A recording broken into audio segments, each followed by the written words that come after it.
Akan kebenaran firman Tuhan, mari kita berdoa. Segala pujian syukur hanya bagimu, Yesus Kristus Tuhan dan Juru Selamat di dalam kehidupan kami. Kami bersyukur untuk malam hari ini, kami datang pemuda-pemudi Tuhan di tempat ini, meninggikan Engkau Yesus Kristus, dan tiba saatnya mendengarkan kebenaran firman Tuhan. Urapilah kami semua dengan kuasa otoritas daripada Tuhan, dan kiranya melalui firman-Mu, kami memperoleh kekuatan yang baru untuk melangkah dengan iman bersama dengan Engkau. Terima kasih ya Tuhan, di dalam nama Yesus Kristus kami berdoa. Amin. Baik, kita akan membuka Alkitab kita di dalam Keluaran pasal yang ke-21 ayat 1 sampai ayat yang ke-6. Keluaran pasal yang ke-21 ayat 1 sampai ayat yang ke-26.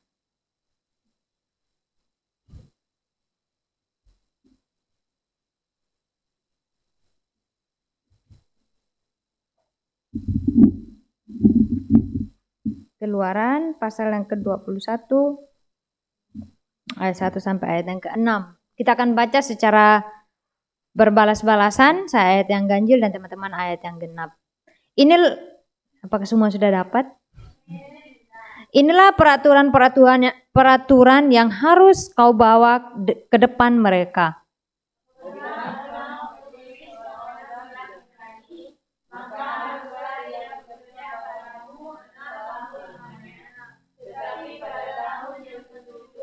Ia diizinkan keluar sebagai orang merdeka dengan tidak membayar tebusan apa-apa. Jika ia datang seorang diri saja, maka keluar pun ia seorang diri. Jika ia mempunyai istri, maka istrinya itu diizinkan keluar bersama-sama dengan dia.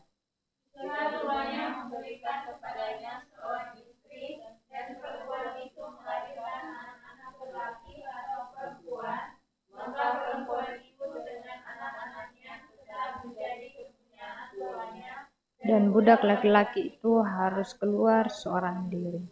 Tetapi jika budak itu dengan sungguh-sungguh berkata, aku cinta kepada tuanku, kepada istriku, dan kepada anak-anakku, aku tidak mau keluar sebagai orang merdeka. Kita baca sama-sama.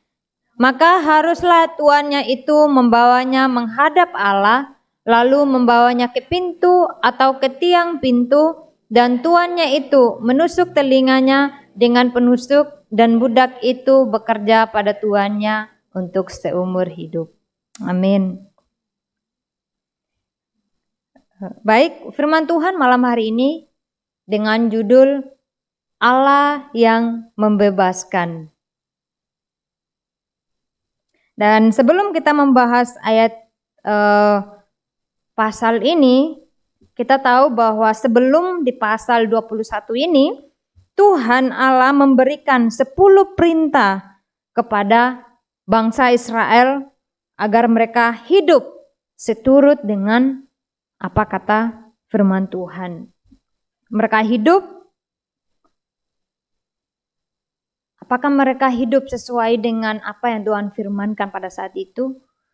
Dan kita akan sama-sama melihat hari ini bagaimana mereka yang sudah diberikan 10 firman itu supaya bangsa Israel bisa hidup di hadapan Allah. Tuhan memberikan mereka perintah agar mereka mengikuti firman Tuhan itu di dalam kehidupan mereka. Dan hari ini kita akan membahas firman Tuhan mengenai Allah yang membebaskan. Dan sebelum itu, hari ini kan cerita tentang seorang budak Ibrani. Dan sebelum ini, waktu tadi siang itu saya sempat tanya. Saya coba mentanya ke Iska. Saya bertanya, kira-kira menurut Iska itu, budak itu apa? Kira-kira menurut Iska itu budak itu apa? Dan Iska menjawab, oh budak itu seseorang yang tidak berharga. Seseorang yang tidak punya pengharapan katanya. Seseorang yang bisa dijual beli. Terus saya bertanya lagi, terus Iska mau dijual atau enggak? Ada yang bisa tebak enggak jawaban Iska? Tidak mau. Kenapa enggak mau dijual? Kenapa enggak mau dijual? Kenapa kita enggak mau dijual? Tidak ada yang membeli Iska.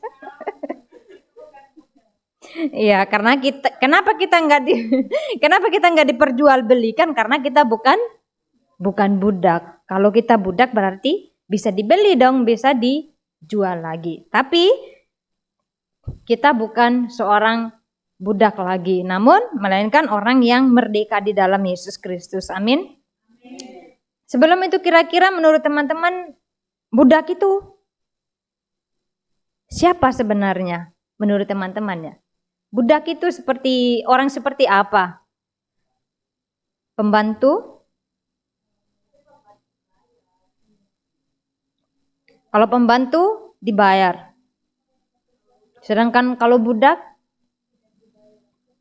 tidak dibayar. Apa nanti?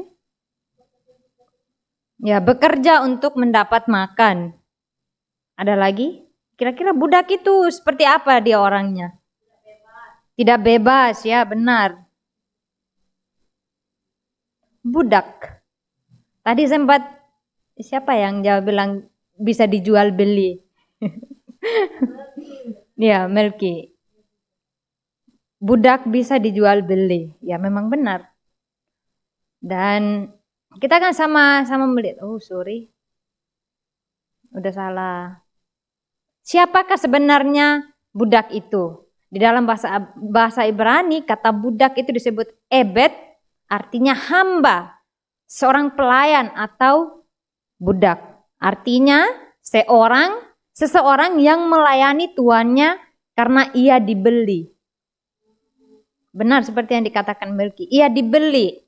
Atau mungkin pada waktu itu ekonomi kurang. Jadi tidak mempunyai apa-apa, jadi sehingga memberikan dirinya untuk bekerja, bisa juga untuk karena utang, banyak utang, jadi tidak bisa untuk budak itu bayar utang itu. Akhirnya ya sudah, dengan sepenuh hatinya menyerahkan dirinya untuk bisa bekerja kepada tuannya. Jadi seorang budak adalah seorang yang melayani tuannya karena ia dibeli, mungkin karena faktor kemiskinan, juga karena utang dan berbagai macam hal lain juga. Untuk itu seorang budak adalah seorang yang tidak memiliki kebebasan, seperti yang dikatakan Kak Deborah tadi. Dia tidak memiliki kebebasan secara pribadi karena hidupnya dan juga pekerjaannya itu dikontrol oleh tuannya. Jadi seorang budak tidak memiliki kebebasan apapun. Istilahnya kalau ini sekarang itu dia dikekang. Jadi untuk mau ke sana harus lewat tuannya dulu. Mau kemana, mau ini itu, melakukan ini itu harus tuannya dulu, hadap tuannya dulu. Kalau tuannya bilang tidak, berarti tidak. Kalau tuannya bilang ya jalan, dia akan jalan. Jadi dia ikut sesuai dengan perintah tuannya. Apa yang Tuhan katakan, dia akan ikut itu. Namun saya percaya bahwa kita bukan ya itu. Dan kita lihat bahwa Allah yang membebaskan bangsa Israel dari perbudakan Mesir, juga Tuhan Allah menjadikan mereka sebagai umat perjanjiannya. Allah sendiri yang membebaskan. Kita tahu kan bahwa bangsa Israel kira-kira berapa lama di tanah Mesir? Mereka di Mesir 430 tahun, bukan waktu yang hanya 30 tahun, 40 tahun. Ini bunyinya ratus tahun. 430 tahun. Mereka diperbudak di Mesir, mereka disiksa, mereka melakukan apapun, mereka tidak bebas di sana. Namun Tuhan Allah yang berjanji kepada Abraham, Ishak dan Yakub, dia menggenapi janjinya itu. Dia membawa bangsa Israel yang diperbudak itu di tanah Mesir selama 430 tahun. Tuhan membawa kembali mereka dari tanah Mesir. Dan sesuai janji Tuhan Tuhan bilang bahwa aku akan menjadikan kamu kepunyaanku, milikku. Mereka adalah umat perjanjian Tuhan. Seperti bangsa Israel yang dibebaskan dari perbudakan Mesir, menjadi umat pilihan Tuhan, demikian juga kita. Allah yang sama telah membebaskan kita dari perbudakan dosa, dan Ia telah memanggil kita sebagai hamba kasih yang taat dan setia kepadanya. Amin. Kita tahu bahwa kita bukan orang yang benar di hadapan Tuhan. Dan sendiri kita menyadari bahwa secara pribadi sambil merenungkan kebenaran firman Tuhan ini, saya secara pribadi juga berpikir bahwa kalau seandainya saya dahulunya tidak kenal Tuhan, apakah saya sampai sekarang masih diperbudak? Bukan budak secara jasmani ya, tapi diperbudak secara rohani. Artinya bahwa kalau seandainya saya sampai saat ini saya tidak percaya, saya tidak mengenal Tuhan, siapa itu Yesus Kristus, dan saya tidak menerima di dalam hati saya, mengakui dengan mulut saya bahwa Dia adalah Tuhan dan Juru Selamat, sampai sekarang saya tetap berada di dalam, tetap diperbudak oleh dosa. Saya melakukan apa yang sesuai dengan hati saya, tanpa berpikir, tanpa mengetahui siapa Tuhan. Namun saya menyadari bahwa aku hidup tanpa Tuhan sama sekali aku tidak bisa. Dan sama juga kita sebagai pemuda-pemuda yang berada di tempat ini. Kita hidup kalau tanpa Tuhan pasti tidak akan bisa. Benar? Karena kita butuh Tuhan. Dia sendiri yang telah membebaskan kita. Dan di sini akan ada poin-poin penting di mana dulunya bangsa Israel yang diperbudak di tanah Mesir. Namun mereka memperoleh kebebasan di dalam Allah yang membebaskan mereka. Demikian juga Allah yang memberikan kita kebebasan. Seperti dalam Keluaran pasal yang ke-13 ayat 13, ketika bangsa Israel keluar dari tanah Mesir, mereka mengoleskan darah di ambang pintu. Darah anak domba agar mereka bisa diselamatkan, bisa bebas, bisa dimerdekakan, tidak kena tulah kematian. Di situ firman Tuhan katakan, lalu berkatalah Musa kepada bangsa itu, peringatilah hari ini, sebab pada hari ini kamu keluar dari Mesir, dari rumah perbudakan, karena dengan kekuatan tangannya Tuhan telah membawa kamu keluar dari sana, sebab itu tidak boleh dimakan sesuatu pun yang beragi. Bangsa Israel keluar dari tanah Mesir. Mereka pernah menjadi budak di sana, mereka disiksa, mereka diperlakukan seperti bukan secara manusia di sana. Namun Tuhan mengangkat mereka kembali. Tuhan membebaskan mereka kembali menjadi umat perjanjiannya. Sehingga Musa berkata bahwa peringatilah hari ini bahwa kamu pernah diperbudak, bahwa kamu telah keluar dari tempat perbudakan dari Mesir. Dan ingatlah bahwa hanya dengan tangan Tuhan yang membawa kamu keluar. Bukan karena kekuatan bangsa Israel, bukan karena kehebatan mereka, namun hanya karena siapa? Tangan Tuhan sendiri yang membawa umat pilihannya keluar dari tanah Mesir. Juga demikian kita, sekarang tidak ada penghukuman bagi kita yang ada di dalam Kristus Yesus.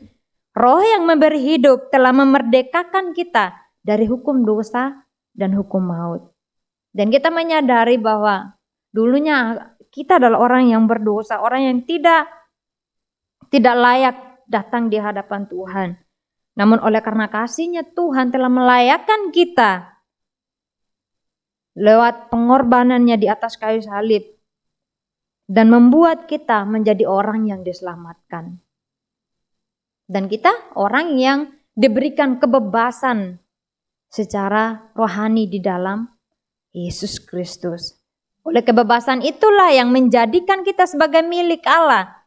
Di dalam 1 Petrus 2 ayat 9 sampai 10, kita akan baca sama-sama 1, 2, 3. Tetapi kamulah bangsa yang terpilih, imamat yang rajani, bangsa yang kudus, umat kepunyaan Allah sendiri, supaya kamu memberitakan perbuatan-perbuatan yang besar dari Dia yang telah memanggil kamu keluar dari kegelapan kepada terangnya yang ajaib.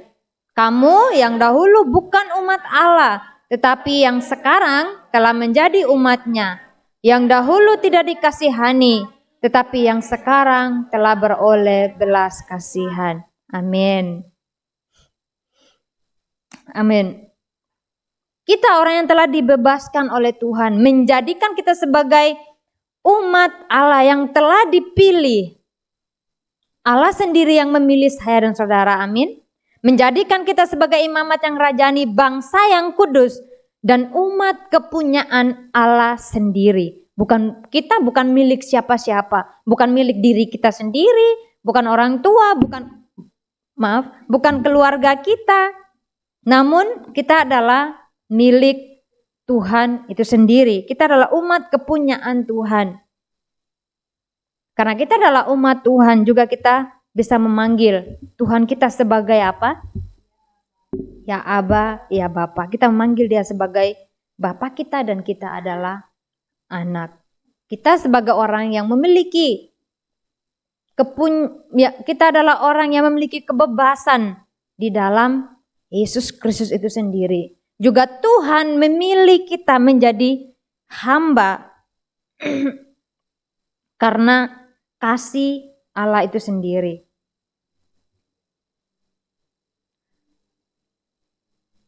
Di dalam Keluaran pasal yang kelima sampai ayat yang ke-6, di situ seorang budak yang sudah bekerja selama 6 tahun kepada tuannya.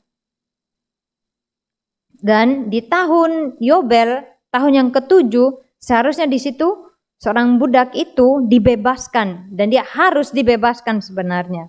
Tapi kita melihat bahwa di sini dia mengatakan kepada tuannya, "Aku cinta kepada tuanku, kepada istriku dan kepada anak-anakku. Aku tidak mau keluar sebagai orang merdeka." Yang seharusnya dia keluar sebagai seorang yang dibebaskan, seorang yang merdeka. Maka haruslah tuannya itu membawanya menghadap Allah, lalu membawanya ke pintu atau ke tiang pintu, dan tuannya itu menusuk telinganya dengan penusuk, dan budak itu bekerja pada tuannya untuk seumur hidupnya. Seorang tuan yang harusnya pada tahun ke-7 itu dia telah bebas. Tidak ada ikatan lagi dengan tuannya. Namun di sini dia minta lagi untuk mau mengabdi, bekerja seumur hidupnya malahan kepada tuannya. Tahun Yobel adalah tahun di mana masa pembebasan atau pemulihan yang memastikan bahwa tidak ada orang Ibrani yang akan tetap berada di dalam perbudakan. Namun di sini kita melihat bahwa cerita tadi bahwa seorang Ibrani yang seharusnya bebas, seharusnya sudah merdeka, sudah lepas dari tuannya, tetapi ia memilih kembali untuk menjadi hamba lagi. Di sini konsep pelayanan seumur hidup. Dia akan meminta seumur hidupnya untuk kembali menjadi hamba bagi tuannya itu. Dia memilih untuk menjadi hamba karena kasih. Dia mengatakan, "Aku mengasihi tuanku." Artinya bahwa ini ada hubungan antara hamba dan tuannya. Selama dia bekerja dengan tuannya situ, dia sudah dia merasakan kasih sayang, ketulusan dari tuannya. Sehingga dia benar-benar menunjukkan hubungan yang baik antara tuan dan juga hambanya itu. Dan kasih itu yang mencerminkan seorang tuan yang adil dan penuh kasih kepada hambanya itu. Ketika hambanya meminta untuk bertahan di situ untuk bekerja sama tuannya tidak mengusir. "Kamu kan sudah bekerja di sini sudah 6 tahun. Saatnya kamu keluar, sudah pergi saja." Tidak seperti itu. Namun dia memiliki hubungan yang baik antara tuannya itu, sehingga dia benar-benar memilih untuk melayani tuannya. Bukan secara terpaksa dia mau tinggal di situ untuk bekerja. Namun dia mengatakan, aku mengasihi tuanku.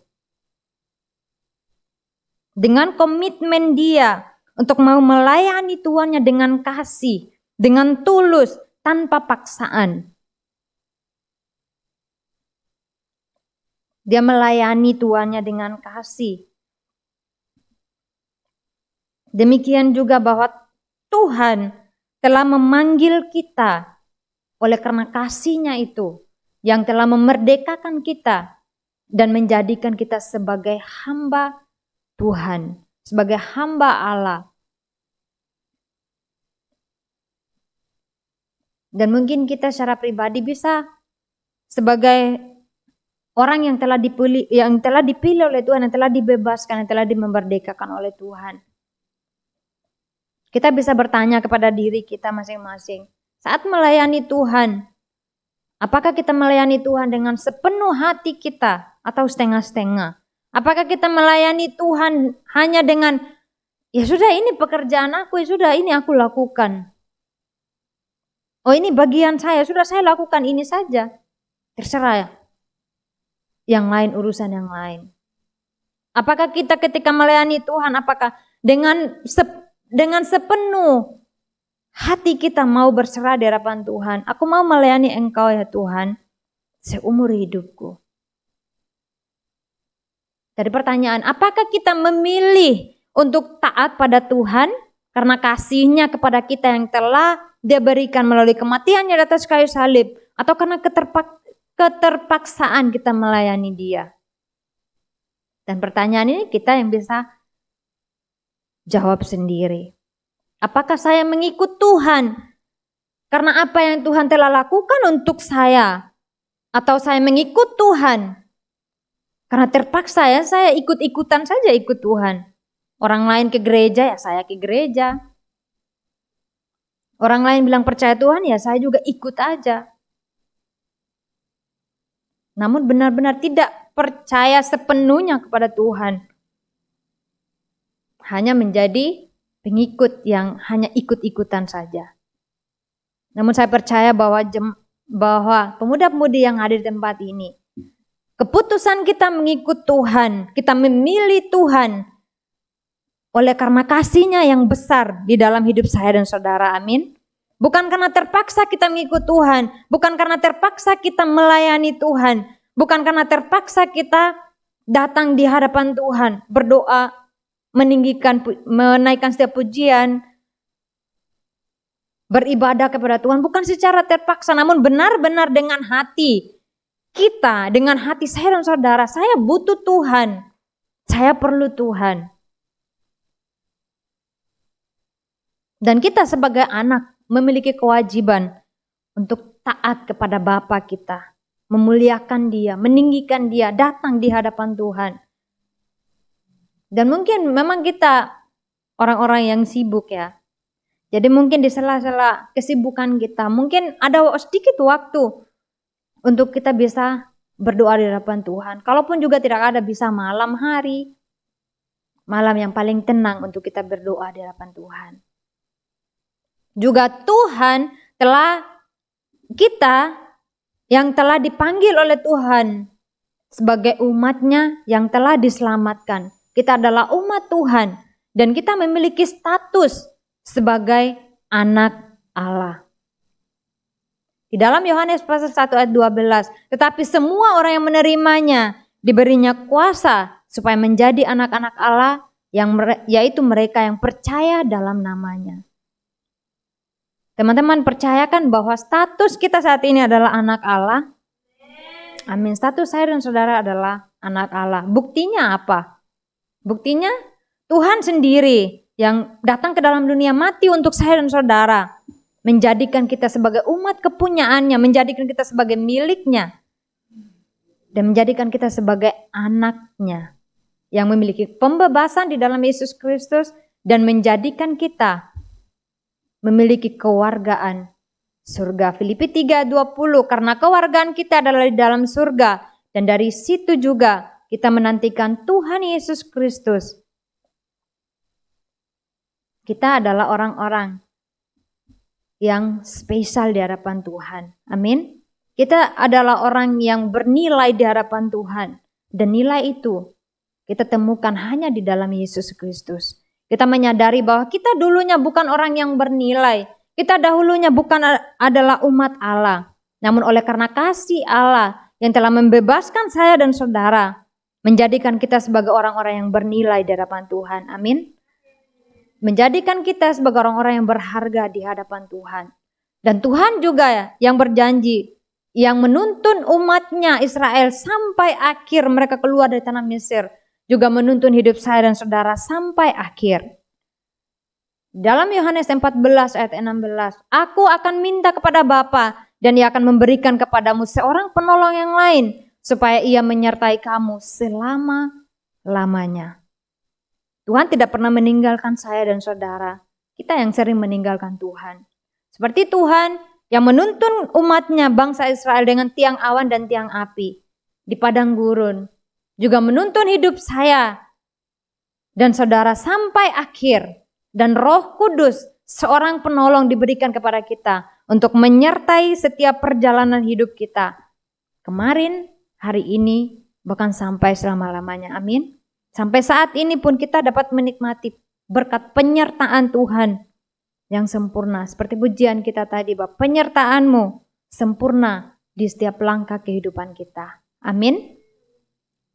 Kesimpulan dari para firman Tuhan malam hari ini, sebagai orang yang merdeka, sebagai orang yang telah dibebaskan, kita bukan lagi hamba dosa. Amin. Kita bukan lagi budak dosa. Namun kita adalah umat yang dibebaskan dan dimerdekakan oleh darah Yesus Kristus itu sendiri. Dan Ia telah memanggil kita sebagai hamba kasih yang taat melayani Dia seumur hidup kita. Amin. Dan kita percaya bahwa melalui pembebasan yang Tuhan berikan, kita orang-orang yang telah dipilih, yang telah dimerdekakan oleh Yesus Kristus sendiri. Melalui pengorbanannya di atas kayu salib, kita dapat mengucap syukur mengenai keselamatan itu di dalam Yesus Kristus. Kita dapat menjadi pemuda-pemudi yang dapat berdiri untuk menyaksikan pembebasan yang Tuhan berikan di dalam hidup kita. Memberikan kesaksian kepada orang lain. Bahwa satu-satunya yang mampu menyelamatkan kita, satu-satunya pribadi yang mampu menyucikan kita, membebaskan kita, memerdekakan kita hanyalah Yesus Kristus itu sendiri. Amin. Dan kita dapat berdiri sebagai saksi Kristus dimanapun kita berada. Sekian dari firman Tuhan malam hari ini. Mari kita berdoa. Terima kasih ya Tuhan, Engkau telah membebaskan kami oleh darah-Mu sendiri. Dan terima kasih Engkau telah memerdekakan kami dari hukum dosa dan hukum maut. Dan menjadikan kami sebagai umat kepunyaan Allah. Menjadikan kami sebagai orang yang merdeka. Menjadikan kami sebagai hamba-hamba yang telah dibebaskan. Dan kiranya kami dapat berdiri sebagai orang yang menyaksikan kasih Allah dimanapun kami berada. Urapilah kami semua dengan kuasa Roh Kudus. Dan kiranya pengurapan Allah turut bekerja di dalam setiap kehidupan kami. Terima kasih ya Tuhan, di dalam nama Yesus Kristus kami berdoa. Amin. Baik, kita akan langsung saja menaikkan setiap pokok doa kita di hadapan Tuhan. Yang setiap harinya kita tidak pernah lupa.